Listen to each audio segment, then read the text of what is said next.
Halo, selamat datang kembali di video berikutnya, yaitu pada video ini kita akan membahas mengenai metode iterasi lain untuk menentukan akar, ya, pencarian akar dalam suatu persamaan nonlinier. Nah, metode yang kita bahas pada video kedua ini itu adalah mengenai metode fixed point.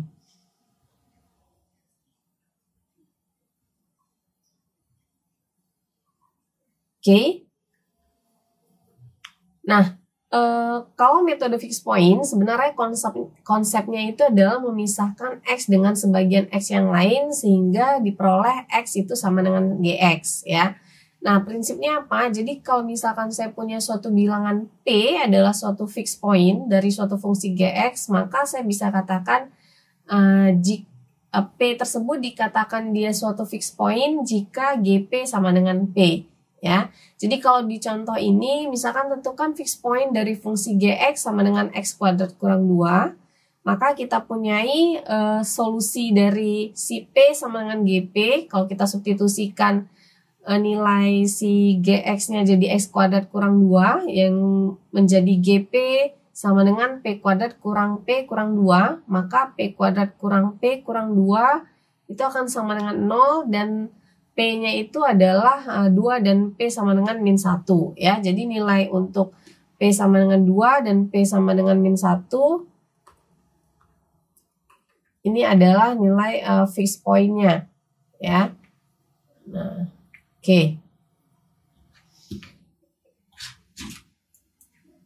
Nah, untuk berikutnya,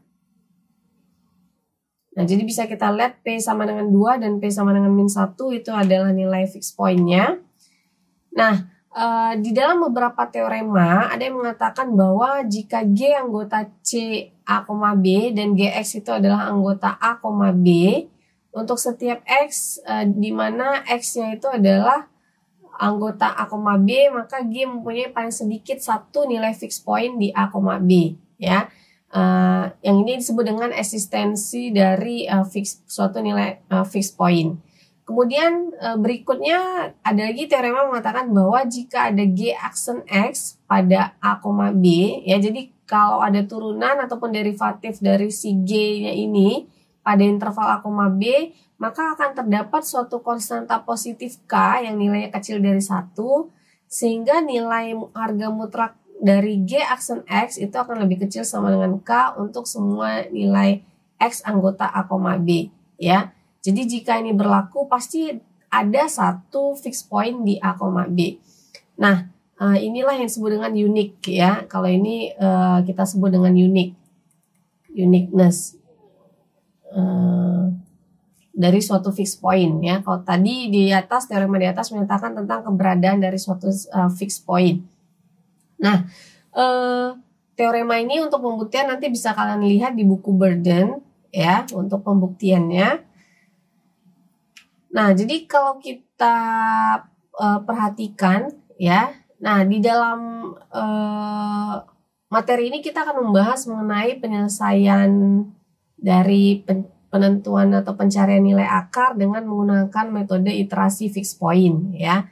Jadi untuk mengaproksimasi dari suatu nilai fixed point pada suatu fungsi gx, maka kita pilih suatu nilai inisialisasi aproksimasi misalkan P0, ya.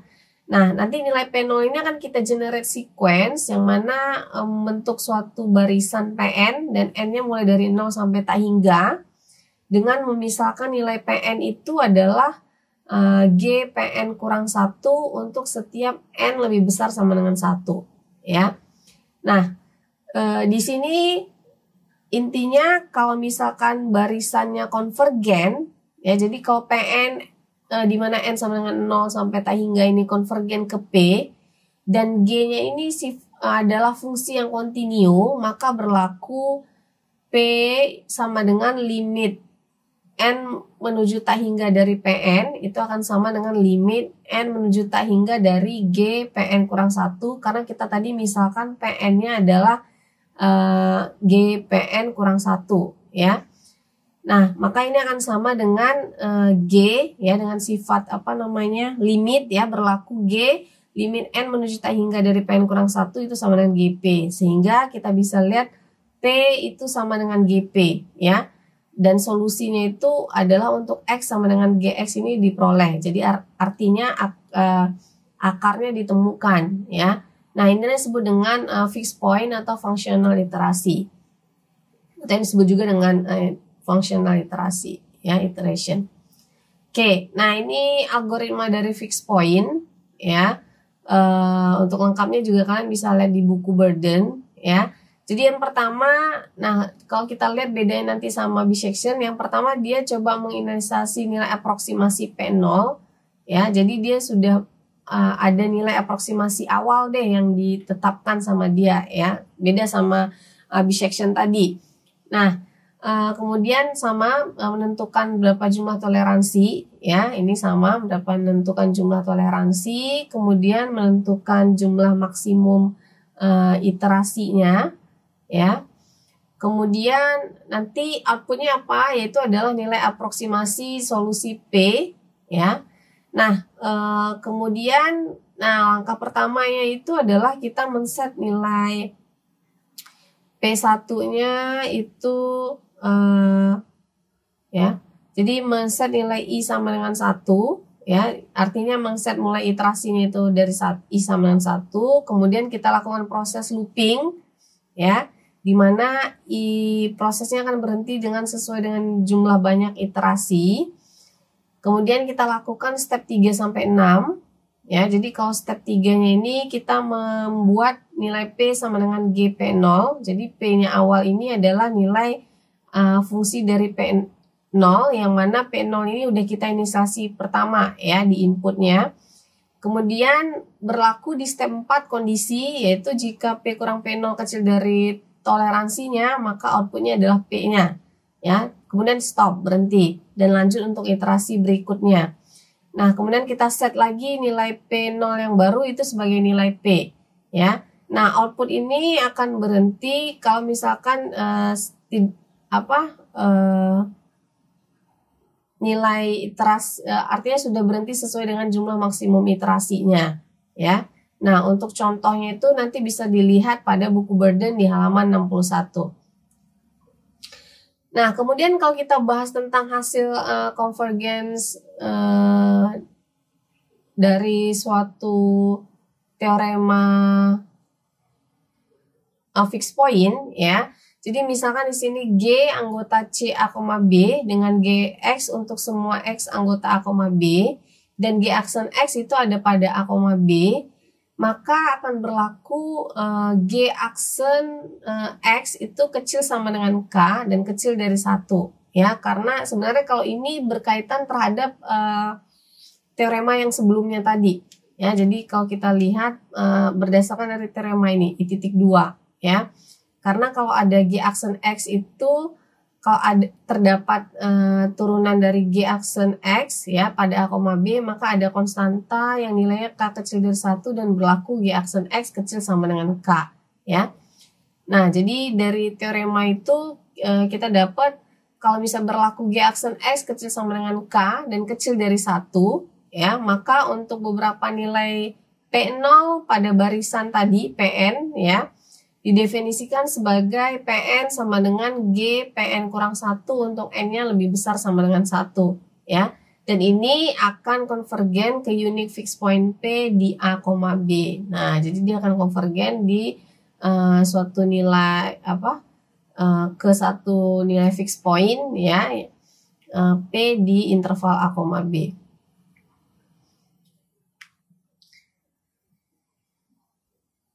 Nah, berikutnya, kalau kita contohkan, misalkan di sini ya, misalkan fx sama dengan x kuadrat kurang x kurang 2, misalkan ya. Misalkan ini ada beberapa nilai fixed point dari setiap fungsi ya. Nah, ini misalkan nilai fixed point dari setiap fungsi dari gx sama dengan x kuadrat kurang 2, akar x tambah 2, 1 ditambah 2 per X ya. Kemudian GX-nya sama dengan X kuadrat tambah 2 per 2X kurang 1. Ini misalkan solusi dari si Fx sama dengan 0 ya. Maka kalau kita buat fungsinya ya, Jadi di gambar grafik seperti ini, ya bisa dilihat ini di gambar grafik seperti ini. Ini untuk fungsi yang Y sama dengan X kuadrat tambah 2 per 2X kurang 1. Yang garis lurus ini untuk akar X plus 2. Yang garis lurus ke atas untuk X kuadrat kurang 2. Dan garis melengkung ini untuk Y sama dengan 1 tambah 2 per X. Ya. Nah, solusinya tadi kan berarti sama dengan PN yaitu G PN kurang 1 ya, atau di sini solusinya adalah si XN sama dengan G XN kurang 1. Nah, ternyata untuk fungsi yang memenuhi itu beberapa nilainya adalah si Y sama dengan X kuadrat kurang 2 ya. Nilai Y sama dengan X kuadrat kurang 2. Oke. Nah, jadi kalau misalkan untuk fungsi fx sama dengan x kuadrat kurang x kurang 2, kan berarti nilai akarnya itu kan min 1 dan 2 ya. Kalau kita cari solusi persamaannya itu min 1 dan 2. Nah, jadi ketika min 1 dan 2, nih ya, berarti kan x kurang 2, x plus 1 ya sama dengan 0. Ini fix point-nya ya, ini fix point awalnya. Oke, nah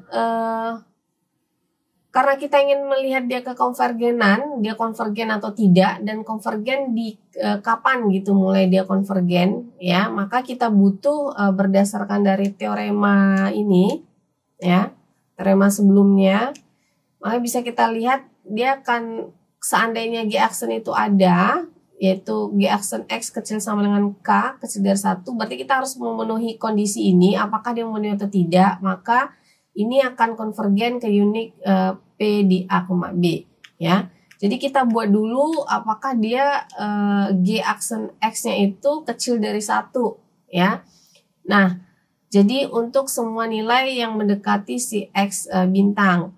Jadi kalau di sini ya, ternyata G aksen X-nya itu akan kecil dari 1 kalau misalkan X-nya itu selalu besar dari min 1 ya. Ini dia berlaku ya kalau X-nya besar sama dengan min 1, sehingga karena ini berlaku maka dia sifatnya konvergen ya. Tapi ternyata untuk X, harga mutlak X yang lebih besar dari 0,5 ya, ini ternyata G aksen X-nya itu lebih besar dari 1, sehingga dia tidak konvergen ya. Sehingga di sini dia tidak konvergen.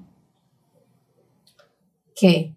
Nah, itu kira-kira untuk menentukan kekonvergenan dari suatu metode fixed point.